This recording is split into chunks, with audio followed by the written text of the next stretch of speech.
muzeu prin viață, pentru că ne întoarcem în lumea în care ele au fost și muzeul este altfel și prin contribuția dumneavoastră. Vă mulțumesc mult de asta.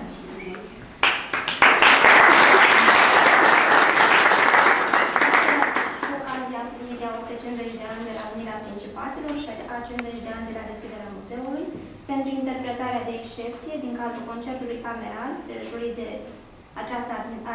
aceste aniversări, domnișoarei Camelia Dodan,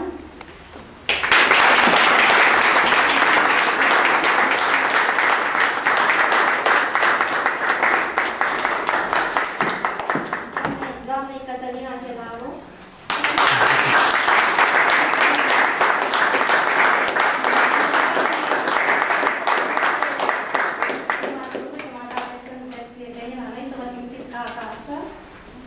doamnei Lăcrănioara Naie,